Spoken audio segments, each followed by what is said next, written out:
terror, una canción contra el terror.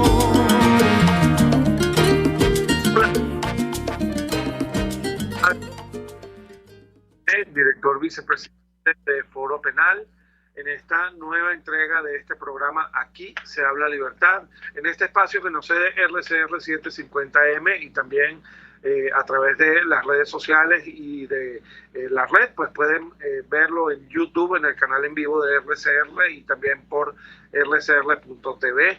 Este espacio que nos cede pues para hablar de derechos humanos, como lo hacemos todas las semanas. Les saludo en nombre de la Dirección General de la Estación, de Jaime Nestares, de la producción general, Willy Zarcaya, la productora de nuestro espacio, Caterine Manzano, y también desde los controles les saluda José Gregorio González en esta, les decía ya, nueva entrega de Aquí se habla libertad. Hoy vamos a hablar de varias cosas, quizás la más importante es que en este momento está en Venezuela el señor Karim Khan, fiscal ante el Tribunal Penal Internacional, tiene una agenda, entendemos, bastante comprometida. Fue invitado por el señor Nicolás Maduro para venir a Venezuela a hablar, evidentemente, de lo que al poder le interesa hablar, que es la demostración o la supuesta demostración de que aquí en Venezuela pues hay elementos y herramientas suficientes como para de alguna manera adelantar investigaciones que tengan que ver con crímenes de lesa humanidad cometidos en Venezuela. Fíjense ustedes, algo que a nosotros nos llama mucho la atención es que desde hace ya un tiempito el poder en Venezuela ha venido como buscando maquillar la realidad del estado de las cosas en nuestro país. Se han producido algunas condenas puntuales, todas únicas y exclusivamente contra personal o contra funcionarios subalternos de diferentes cuerpos de seguridad, particularmente en casos de asesinatos.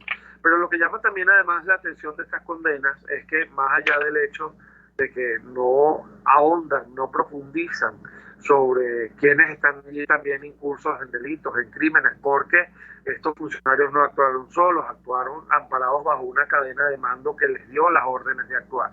Más allá de eso, también llama la atención que evidentemente, como en Venezuela, más allá del Estatuto de Roma de la Corte Penal Internacional, todavía no están formalmente tipificados los delitos, ni atribuidas específicamente las penas para los crímenes de lesa humanidad y para los crímenes que son competencia del Tribunal Penal Internacional, pues a estas condenas, estas condenas, mejor dicho, se refieren únicamente a estas personas como criminales comunes y básicamente les imputan delitos, les condenan y les aplican penas por delitos que están en el Código Penal, que son delitos comunes, no son violaciones graves a los derechos humanos y no son muchísimo menos crímenes de lesa humanidad.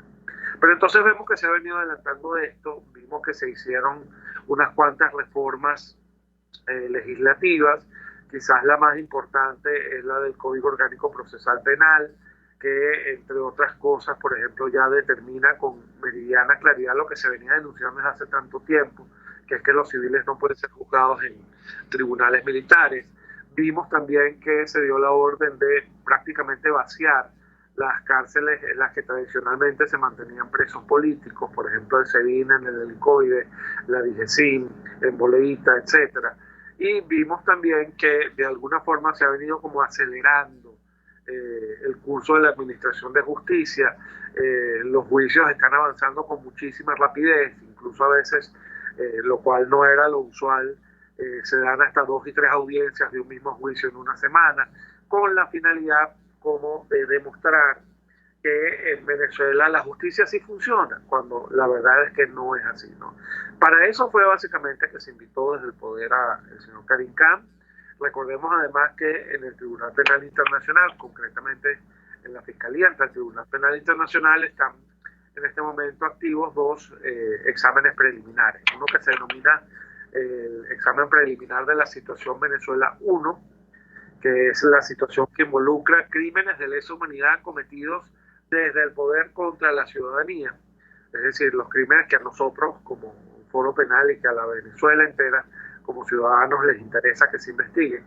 Y luego un caso que es la situación Venezuela 2, que es una denuncia que puso el mismo gobierno por la supuesta comisión de crímenes de lesa humanidad por parte de los Estados Unidos de Norteamérica por las sanciones que se han impuesto contra quienes violan los derechos humanos, ¿no? Entonces, están en discusión, están sobre el tapete esos dos exámenes preliminares.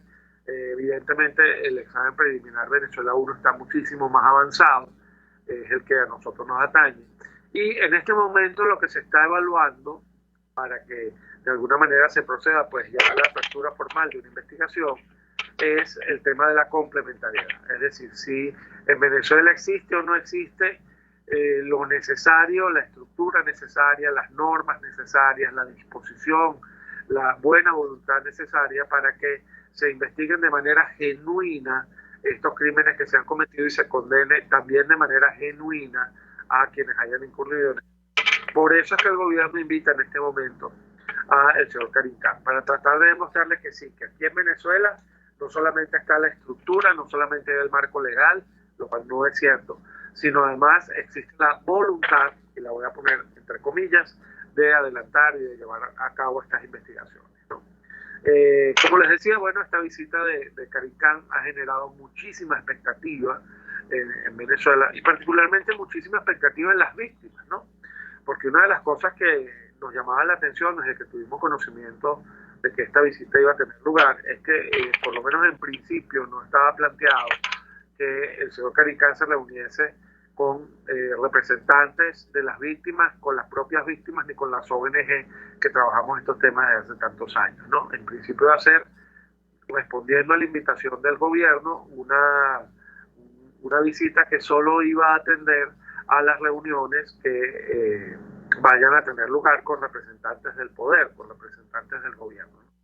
Nosotros inmediatamente llamamos la atención sobre eso, enviamos diferentes comunicaciones a la Oficina Fiscal ante el Tribunal Penal Internacional, básicamente alertándolo de que lo que se pretendía con esta invitación era mostrarle una realidad que no es la que verdaderamente nosotros vivimos y padecemos, pero también llamándole la atención sobre el hecho de que no era justo que se reuniese con quienes posiblemente pudieran ser considerados como perpetradores de crímenes de lesa humanidad contra determinados ciudadanos y a la vez no se reuniese con quienes posiblemente pueden adquirir formalmente la calidad de víctimas en investigación eventual ante el Tribunal Penal Internacional. Entonces, en aras de la objetividad, del equilibrio, para no quedarse única y exclusivamente con una de las caras de la moneda, se le hizo un llamado de atención para que abriera, pues, así sea un espacio breve para la consideración y para la atención a las víctimas, ¿no?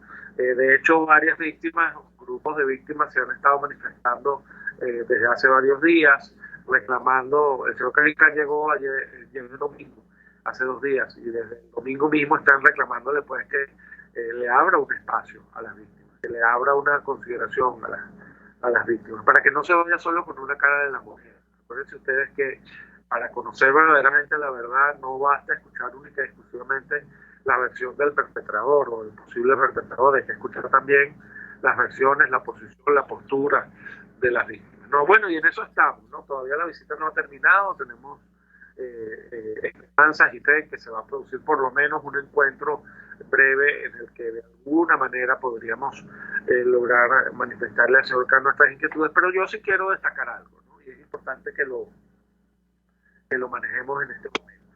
Esta visita no marca en realidad mayor diferencia en cuanto a la evolución del examen preliminar Venezuela 1 que está en este momento en curso. Esta visita es atendiendo pues a un compromiso, a una solicitud del poder que tiene el señor Karim Khan, porque dentro de sus obligaciones está la de reunirse con los gobiernos que lo llamen para discutir asuntos que sean competencia de la Corte. Venía ya de Colombia, fíjense ustedes, en Colombia incluso hasta suscribió un acuerdo el gobierno de Colombia para suspender ya de manera formal el examen preliminar que estaba adelantándose allá sobre la posible comisión de crímenes de guerra y de lesa humanidad, que tenía ya 17 años en la hermana república, pues allí dándose. Y bueno, en el mismo contexto y bajo las mismas premisas viene para acá, para Venezuela. Esto no quiere decir, bajo ningún respecto, y esto hay que decirlo con todas sus letras, que es que el señor Karim Khan tenga algún tipo de favoritismo o que tenga de alguna manera una inclinación a favorecer, a proteger al poder o a los perpetradores de crímenes de lesa humanidad. No, Él está cumpliendo con las funciones que le corresponde cumplir. Por supuesto, a nosotros nos gustaría que la visita sea mucho más amplia y abarque no solamente la consideración del poder, pero hay que recordar que fue invitado por el poder. Pero fíjense ustedes, de allí quería extraer yo lo siguiente. De allí ya hay en sí mismo una ganancia y es importante que lo veamos. Y hay que pensar siempre desde el punto de vista estratégico. No podemos quedarnos única y exclusivamente en lo inmediato, en lo que pareciera ser que aflora a la primera vista, ¿no?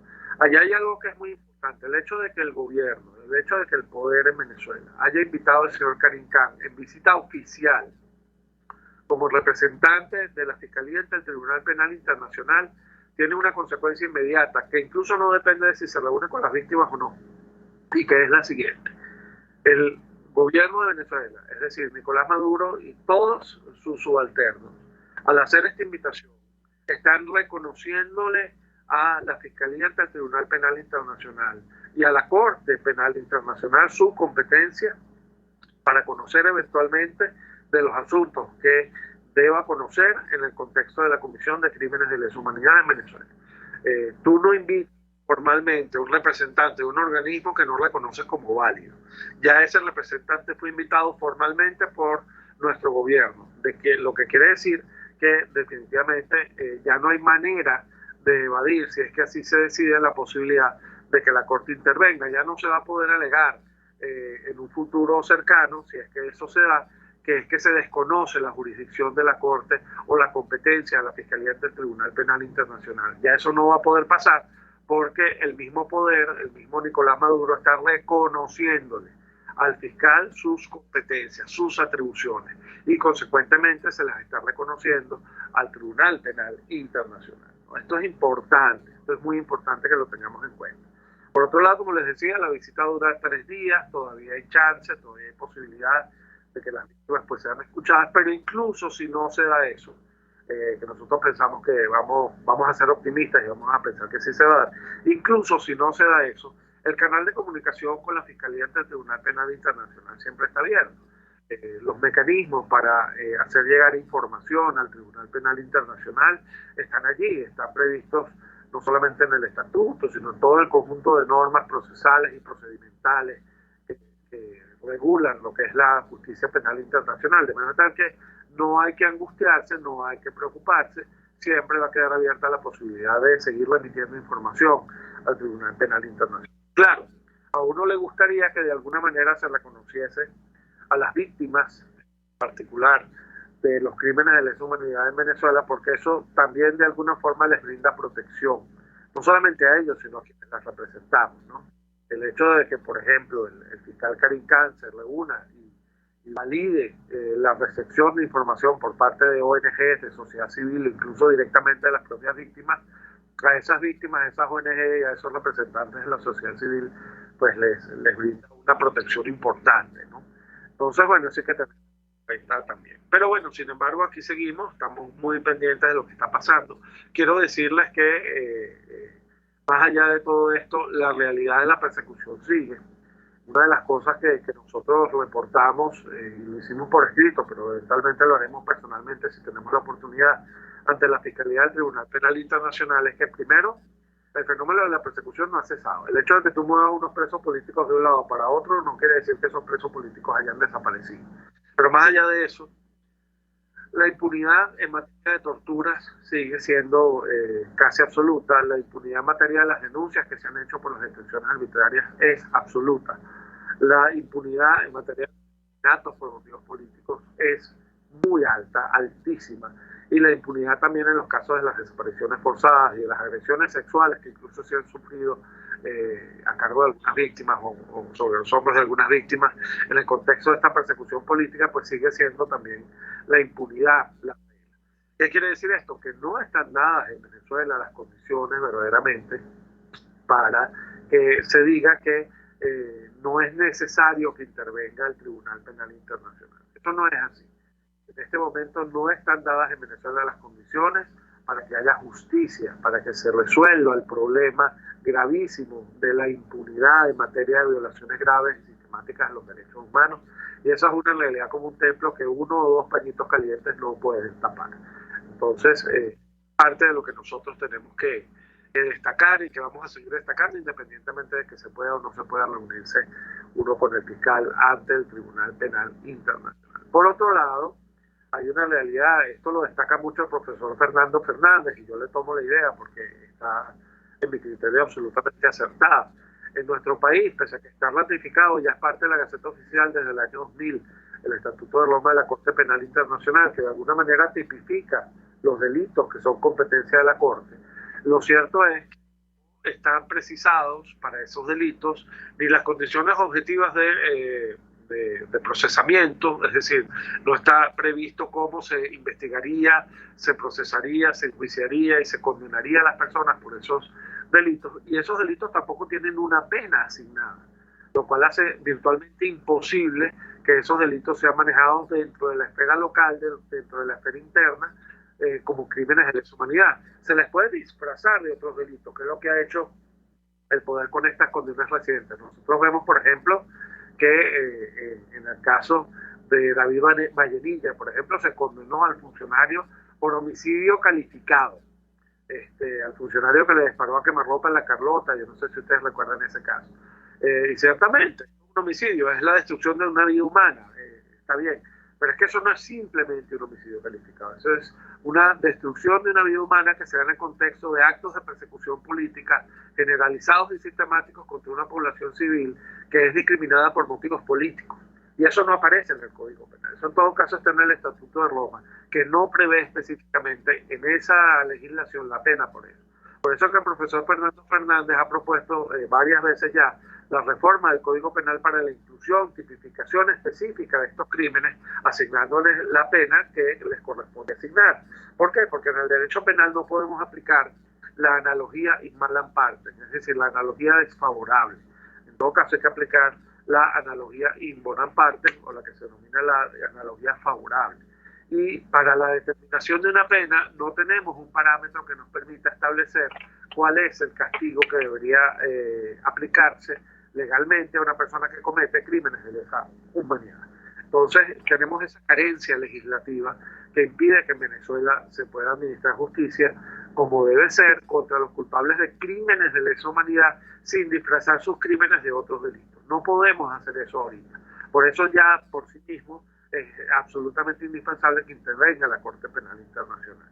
Es decir, la justicia se puede aspirar, o a la justicia se puede aspirar en las instancias internacionales. Otro aspecto importante que hay que tomar en cuenta es que no ha habido disposición de ningún tipo en el poder de llevar a proceso, investigar, juzgar, castigar a quienes no son los ejecutores materiales, es decir, quienes no son los que hablan los gatillos, sino los que dan las órdenes de que se hablen los gatillos, los que están por arriba de la cadena de mando. ¿Por qué vamos a tener que limitarnos única y exclusivamente en el autor inmediato y no vamos a investigar a los autores mediatos o a los que dan las órdenes o a los que instigan de alguna manera a, por ejemplo, a los funcionarios policiales o militares a cometer estos crímenes? Para enjuiciar cabalmente crímenes de lesa humanidad hay que abrir el espectro de posibles responsables e ir más allá del que es el autor inmediato, el autor material del hecho. Hay que buscar a quienes dieron las órdenes, hay que buscar a quienes propiciaron deliberadamente los escenarios en los que se dan esos actos terribles, esos crímenes de lesa humanidad. Eso no está dado en nuestro país. Hasta ahora las condenas que hemos visto, fíjense ustedes, la condena por el asesinato bajo tortura del capitán de corbeta Costa Arévalo, la condena que se dio contra los funcionarios que dejaron ciego a Rufo Chacón, la condena que se dio contra el funcionario que asesinó a David Vallenilla. Todas son condenas que se basan en un código penal que trata esos crímenes como si fueran crímenes comunes. Y eso no basta para la determinación de esa situación como lo que verdaderamente es, que son crímenes de lesa humanidad, pero además tampoco basta para indagar, para investigar sobre quiénes estaban detrás de todo eso. Porque ese funcionario que salió a disparar, no salió a disparar porque le dio la gana, salió a disparar porque alguien le dio una orden de que contuviera, por ejemplo, una manifestación. Esa persona que dio la orden y que no se ocupó de controlar que sus funcionarios respetasen los derechos humanos es también responsable de lo que pasó. Y hay que investigar. Evidentemente, una de las cosas que siempre se plantea en los foros en los que discutimos estos temas Es que el espectro de crímenes de lesa humanidad en Venezuela es tan amplio que en el día en el que se puede hacer verdaderamente justicia va a ser materialmente imposible llevarlos a todos los que de alguna manera estuvieron involucrados en estos crímenes a la justicia. Y eso es verdad, sería absolutamente inmanejable porque estamos hablando ya de casi 20 años de ejecución continua y sistemática de crímenes de lesa humanidad a cargo de muy diferentes y muy variados autores, en muchos y muy diferentes también niveles, lo cual evidentemente haría muy complejo que se castigase a todos y cada uno de los ejecutores. Pero sí se puede castigar, sí se pueden buscar los responsables de los delitos y los crímenes más emblemáticos, quizás los más graves, los más dañinos, los más sonados, porque solo de esa manera las víctimas de quienes hayan sido sujetos a situaciones similares o las víctimas de los hechos similares van a sentir de alguna manera que se están siendo resarcidas. Además, hay que buscar siempre la manera de que se garantice a las víctimas la justa reparación, así sea una reparación simbólica, un reconocimiento simbólico por los gravísimos daños que sufrieron. Y otra cosa que hay que buscar siempre es la no repetición. Ninguna de las sentencias condenatorias, estos pañitos calientes que se han puesto sobre esta situación hasta el momento, ninguna ha verdaderamente tocado esos puntos. Ni la garantía de la no repetición, ni el esfuerzo, no se ve en ninguna de ellas el esfuerzo por ver cómo a las víctimas verdaderamente se les va a reparar, así sea de manera simbólica, el daño, el terrible daño causado. Entonces, no están dadas por esas razones y por muchas otras en Venezuela las condiciones para que se pueda decir que no hace falta que intervenga el Tribunal Penal Internacional. Hay muchos otros motivos, además, por los cuales podríamos decir esto. Los jueces no son independientes, objetivos e imparciales. Todo el que, como nosotros, como lo hacemos en el Foro Penal siempre, haya acudido a un tribunal a manejar una situación de índole político sabe perfectamente que el juez no está actuando en ninguno de esos casos de manera independiente, objetiva e imparcial. De hecho, no son pocas las veces en las que los jueces hasta lo felicitan a uno, le dicen, mira Gonzalo, qué buena tu defensa, pero tú sabes que yo estoy cumpliendo órdenes y la decisión tiene que ser esta. Y te lo dicen claramente. Entonces no hay en Venezuela un poder autónomo, independiente y judicial que pueda de alguna manera satisfacer ese anhelo de justicia a las víctimas cuando los perpetradores son perpetradores de crímenes de lesa humanidad y están del lado del poder. Es decir, hay muchas cosas que nosotros tendríamos que decirle al fiscal ante el Tribunal Penal Internacional, Karim Khan. El margen de impunidad. Una revisión reciente de los casos en los que hemos denunciado torturas, formalmente denunciados, es decir, ante la Fiscalía o ante el mismo tribunal.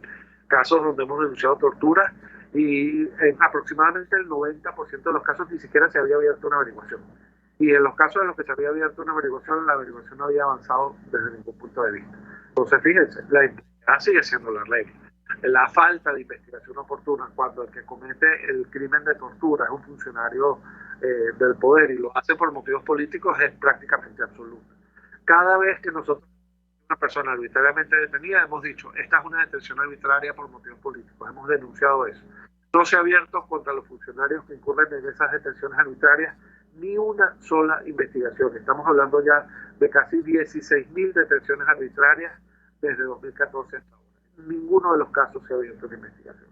Entonces es muy cuesta arriba pensar que en Venezuela están dadas las condiciones para que de alguna forma se satisfaga ese anhelo de justicia que tenemos todos cuando se está hablando concreta y específicamente de crímenes de lesa humanidad.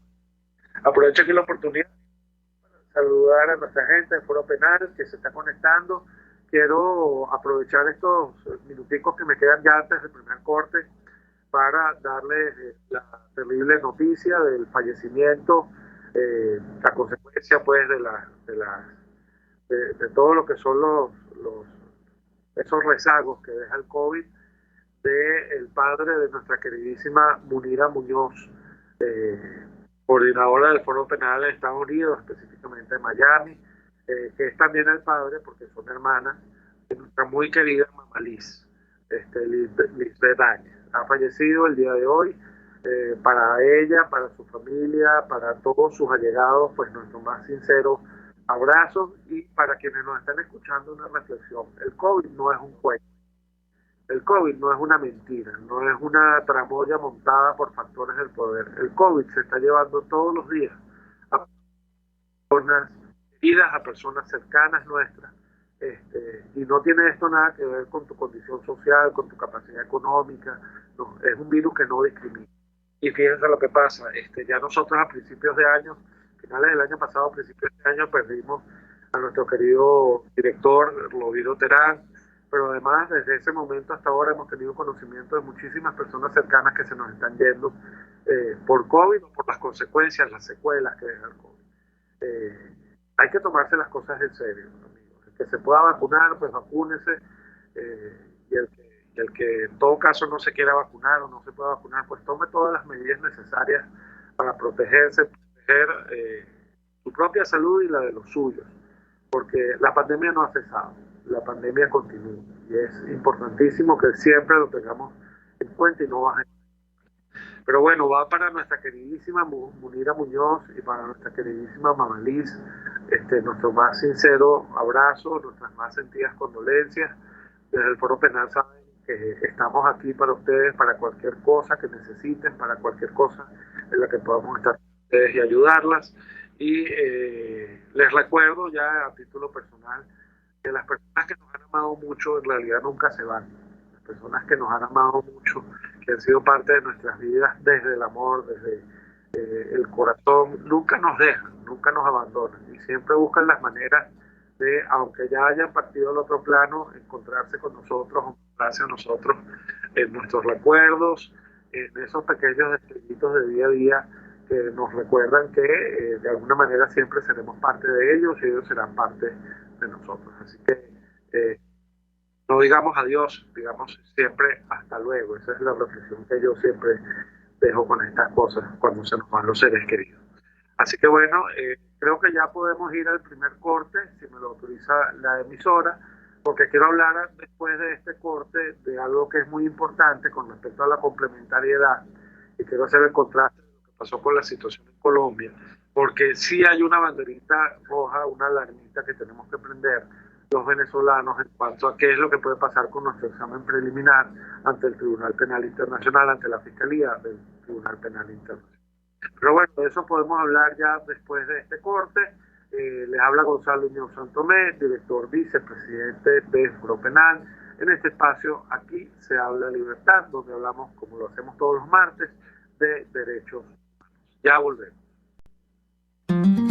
Usted escucha al Foro Penal Venezolano en Aquí se habla libertad, solo por rcr.tv, la radio que se ve. Sintonícenos a través de Periscope, @RCR750, la radio que se ve. Cuando hablamos de Honda, hablamos de Distaci Motors, el concesionario Honda que pica adelante en precios, condiciones y servicio. Todo el personal de Distaci Motors, tanto técnico como de atención, está actualizado, capacitado y certificado permanentemente para atender correctamente tu vehículo. www.distaci-honda.com.ve. Distaci Motors, tu concesionario Honda en Los Palos Grandes. Moisés Naim en Efecto Naim. Hola, soy Moisés Naim desde Washington. Conéctese a rcr.tv. También nos puede seguir por @Efecto Naim en Twitter. Y estamos en Facebook y en Instagram. Y no olvide que puede disfrutar todos los contenidos del programa cuando usted quiera, suscribiéndose a nuestro canal de YouTube. Nos vemos en la radio. Los miércoles y viernes a las 7 de la noche. Solo por RCR 750 AM. Informe RCR presenta titulares. INAMED informó que para este martes se esperan lluvias en algunas zonas del país. Octubre rompió récord de contagios en el personal de salud en Venezuela, con 653 casos en 69 hospitales. Venezuela registró 11 nuevos fallecidos por COVID-19 en las últimas 24 horas. Así lo informó el ministro de Comunicación del régimen de Nicolás Maduro, Alfred Nazaret. Más allá de nuestra frontera, cifra de muertos tras derrumbe de un edificio de más de 20 plantas en Nigeria ascendió de 4 4 a 6, confirmaron hoy a EFE los servicios de emergencia de ese país. Una fuerte explosión tuvo lugar este martes frente a la entrada de un hospital militar en Kabul, causando varias víctimas, aunque todavía se desconocen más detalles del incidente. Y en los deportes, el tenista español Rafael Nadal se encuentra recuperándose tras una molestia en el pie izquierdo desde agosto. Anunció que volvería a jugar a finales del mes de diciembre en el torneo de exhibición de Abu Dhabi. Hasta aquí los titulares de esta hora, les informó Helen Machado. Sigan con la programación de su RCR.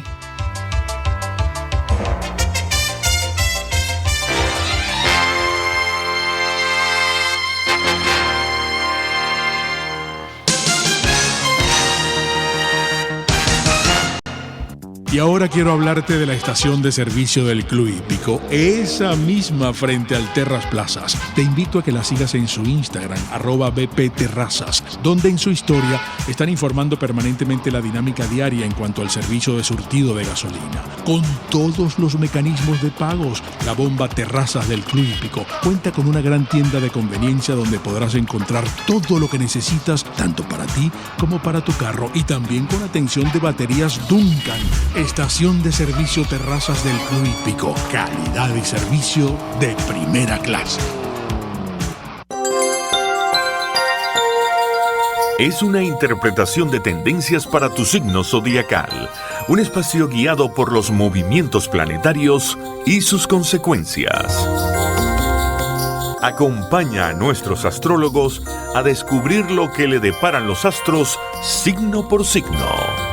Guía astrológica, todos los sábados, a partir de las 3 de la tarde, por RCR 750 AM. Voz de América.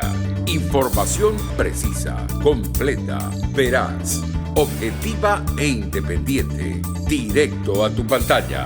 De lunes a viernes, a las 2 de la tarde, por RCR 750. RCR 750 AM, porque lo bueno une.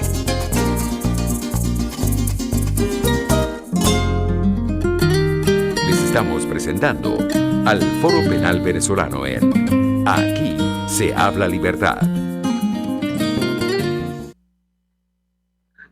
Buenos días, estamos de regreso. Les habla Gonzalo Iñón Santomé, director vicepresidente de Foro Penal, en esta entrega de hoy, martes 2 de noviembre de 2021, de Aquí se habla libertad. Estamos pues conversando sobre derechos humanos, estamos conversando sobre algo que pues ha generado mucha expectativa en la colectividad venezolana, pero específicamente entre las víctimas de violaciones graves a los derechos humanos, que es la visita presencial del señor Karim Khan aquí a Venezuela, el fiscal ante el Tribunal Penal Internacional. Está en este momento aquí en Venezuela, todavía estamos a la expectativa de si vamos a reunirnos o no, las ONG, la sociedad civil, con víctimas.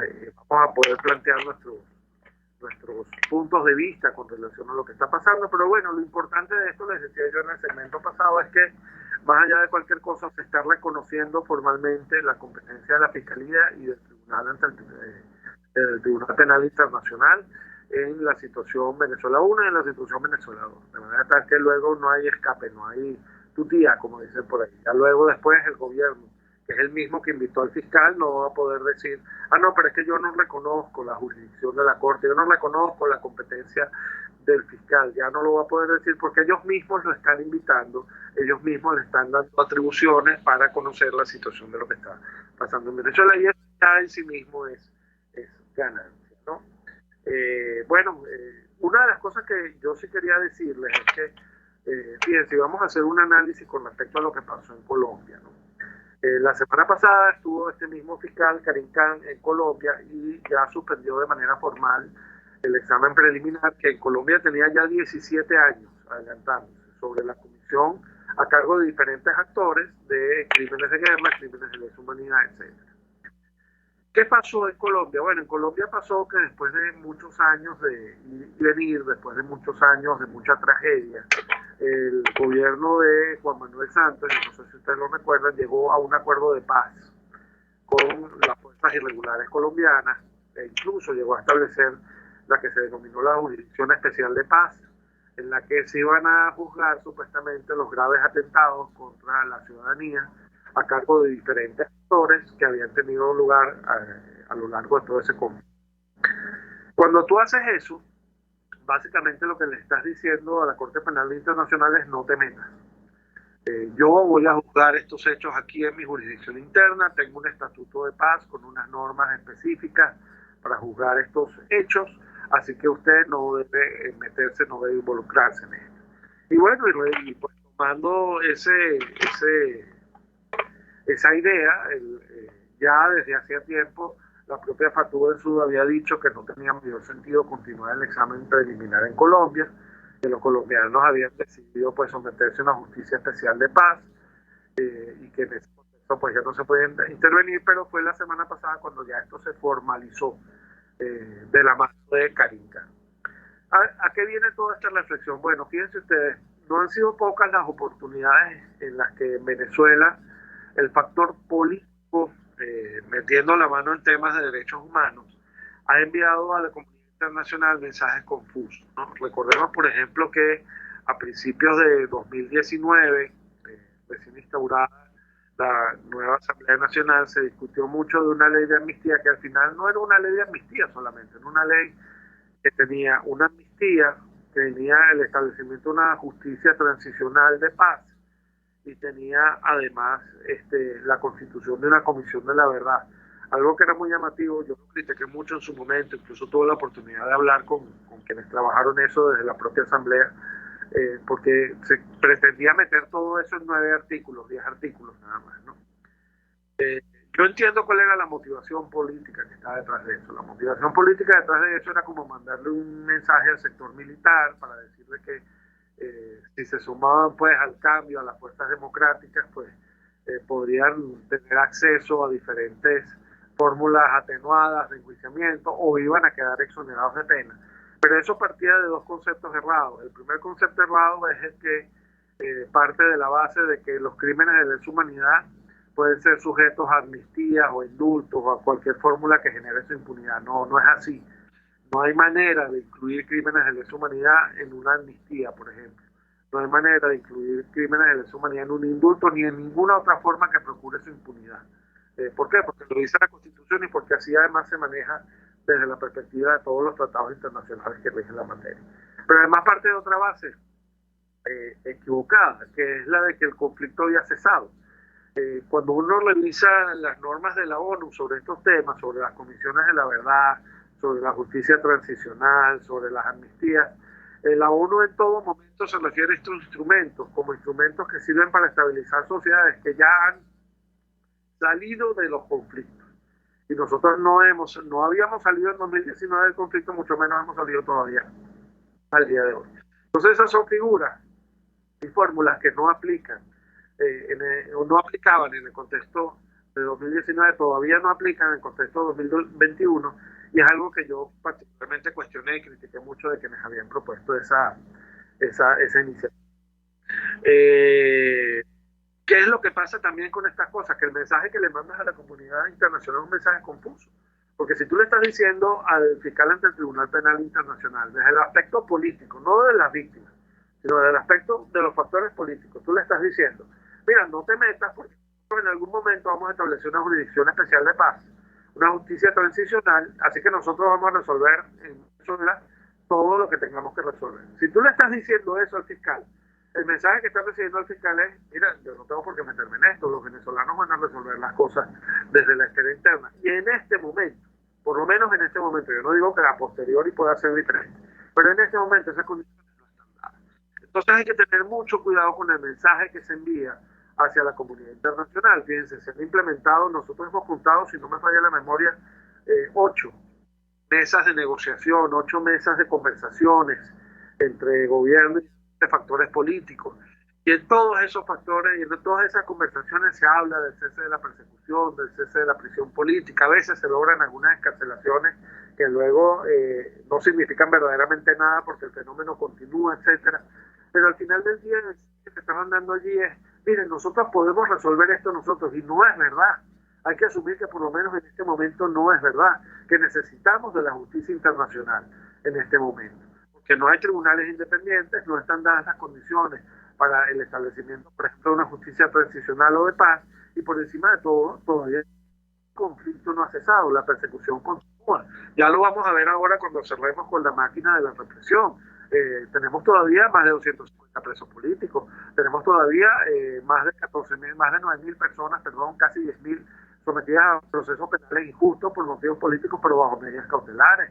La represión de las manifestaciones pacíficas continúa, la tortura continúa, las desapariciones forzadas continúan. Es decir, aquí no hemos salido del conflicto todavía como para poder establecer o dar uso a cualquiera de los mecanismos que internacionalmente se reconocen como válidos, como adecuados para sociedades que han salido de los conflictos, ¿no?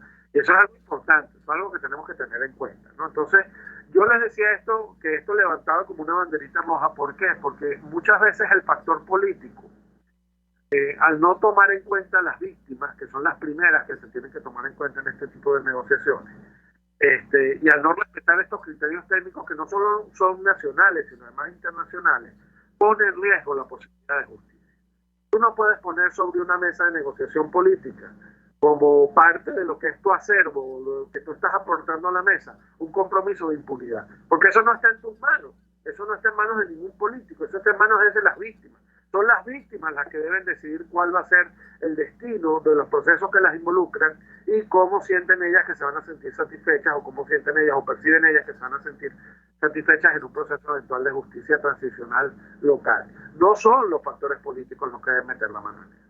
Entonces yo decía que esto levanta una banderita roja, porque tenemos que tener mucho cuidado de que el mensaje que se esté enviando a la Fiscalía ante el Tribunal Penal Internacional desde el factor político de espaldas a las víctimas sea el de que no se quiere que se intervenga en esta situación que es nacional, ciertamente, pero que amerita la intervención, en mi criterio, de la justicia. Hay que tener mucho cuidado con eso, porque eso fue lo que pasó en Colombia. Fíjense ustedes, el acuerdo que firmó el gobierno colombiano la semana pasada con el fiscal Karim Khan solamente mencionó una vez a la sociedad civil como un referente, y a las víctimas no las menciona ni una vez. A las víctimas no las menciona ni una sola vez. Es decir, el gobierno se arrogó la posibilidad de decidir si la justicia internacional debía o no debía intervenir sobre la base de su propia necesidad política, que no sobre la base de los anhelos de las víctimas. Y cuando yo leía esto y leía las opiniones de juristas y de especialistas colombianos muy connotados, me di cuenta de que definitivamente aquí se había incurrido, o allá se había incurrido en un error gravísimo, que esperemos que no se repita acá. Es un poco la llamada de atención que estamos haciendo nosotros desde el Foro Penal. Que no se repitan esos errores. A las víctimas tú no las puedes dejar de lado. A las víctimas tú no las puedes pasar por encima. Son ellas las primeras dolientes, las últimas dolientes, y a las que más les interesa que se haga justicia. Y eso es algo que todo factor político debe tener siempre en cuenta. No puedes pasar por encima. Y eso es algo que quería dejar yo aquí como reflexión. Bueno, ya nos toca en unos breves minuticos, unos 5 o 6 minuticos cerrar, pero yo no quería irme sin hablar de la máquina de la represión. Vamos a ver cómo está nuestra gente de producción para ver si podemos entrar de una vez con la máquina de la represión.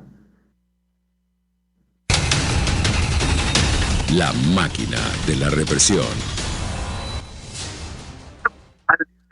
Foro Penal registramos 252 presos políticos. Esta lista está actualizada el día de ayer, 1 de noviembre. Tenemos 132 militares, 120 civiles presos por motivos políticos. De estos 252, 15 son mujeres y 237 son hombres. Uno fue detenido siendo adolescente, ya está en mayoría de edad, pero sí como adolescente, y el resto, 251, son adultos. Fíjense, a la semana pasada teníamos 254 presos políticos y esta semana tenemos 252. Se han producido escarcelaciones, pero no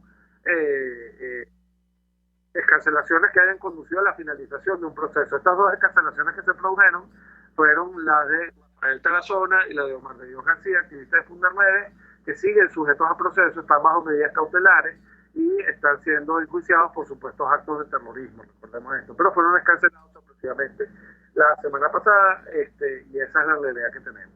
Fíjense, de los 252 presos políticos, tenemos que 214 son procesados, no han sido condenados, y solo 38 han sido condenados. Y de estos 38, el grueso de las condenas se deben a que han sido de alguna manera llevados, forzados a admitir. Desde 2014 hasta ahora, les decía yo, tenemos 15.748, casi 16.000, como les decía yo al principio del programa, encarcelaciones arbitrarias por motivos políticos, y de estas 15.748 encarcelaciones arbitrarias por motivos políticos nos quedan todavía al día de hoy 252. No quiero cerrar el programa sin hacer una mención especial a estos traslados arbitrarios sin conocimiento de la defensa, violando lo que es el Código Orgánico Penitenciario, que se han producido en varios institutos carcelarios. Por ejemplo, la semana pasada o antepasada fueron trasladados arbitrariamente de la cárcel de Ramo Verde, en la que se encontraban los funcionarios de la Policía Metropolitana, que todavía siguen cumpliendo injusta condena por los procesos del 11 de abril. Entiendo que fueron trasladados a una cárcel común, y esto fue hecho sin cumplir con las previsiones que se deben cumplir de acuerdo al Código Orgánico Penitenciario. Lo primero que hay que hacer, por supuesto, en estos casos es notificar a la defensa, notificar a los interesados para, de alguna manera, permitirles alegar lo que sea necesario alegar, pero esto no se dio, ¿no? Entonces, están pasando como muchas cosas que de verdad nos demuestran que el esquema de represión, de ataque contra los derechos humanos sistematizado, generalizado, contra una población civil que se identifica claramente con la población civil que es opuesta al poder, no han cesado. Y en este contexto, pues es muy difícil entonces que se obstaculice el pronto inicio, y así lo esperamos, de una investigación ante el Tribunal Penal Internacional por la comisión de todos estos gravísimos crímenes de lesa humanidad que se han venido evidenciando en nuestro país desde hace ya pues tanto tiempo, ¿no? Bueno, yo con esto, aquí está Gertrudis, nos pone: exigimos respeto de los derechos humanos de nuestros presos políticos y de todos los venezolanos. Así es, Gertrudis. María Pérez, gracias por todo su trabajo en favor de las víctimas, son un equipo fabuloso, Dios nos bendiga, Dios te bendiga. María, también Nabli Calinina escribió, muy sentida por la muerte del padre de Munir y de Mamá Liz, y bueno, y aquí estamos, pues, la muerte lamentablemente es parte del ciclo de la vida, pero cuando nos toca así ese hachazo tan de cerca, pues uno se duele, uno se siente, y quisiera que las cosas fueran diferentes. Pero aquí estamos, seguimos, y de nuevo para todos ustedes, nuestro más querido y afectuoso saludo. Les recuerdo que quienes quieran ser parte del Foro Penal pueden contactarnos a través de nuestras redes sociales, y específicamente pueden acudir a nuestra página web www.foropenal.com, y allí pueden pues encontrar la información que se necesita para hacerse defensor activo o hacerse miembro voluntario del Foro Penal. No es necesario que sea abogado, lo hemos dicho muchas veces. Cualquiera que esté dispuesto a poner su granito de arena para que los demás estén mejor, para lograr la libertad de quienes han sido justamente encarcelados, para defender los derechos humanos, pues puede hacerlo. Siempre buscamos la manera de que todo lo que tú sepas hacer lo puedas poner, así sea por unos minuticos al día, al servicio de los demás, que eso es lo que hacemos nosotros en el Foro Penal. Les recuerdo, www.foropenal.com, también están nuestras redes sociales, tanto en Twitter como en Instagram, @foropenal. Mi Instagram y mi Twitter es @imiosantomé, también estoy a la orden para quien lo necesite. Y bueno, y con esto cerramos ya por el día de hoy esta entrega de Aquí se habla libertad. Me despido de ustedes en nombre de la emisora RCR 750M, de todo el equipo de producción, de todos los compañeros pues, que hacen posible que este programa llegue a ustedes todos los martes, como todos los martes lo hacemos. Y también les recuerdo que no tenemos que hacer justicia por propia mano, pero está en nuestras manos que se haga justicia. Hasta luego, nos vemos la semana que viene. Presentó al Foro Penal Venezolano en Aquí se habla libertad.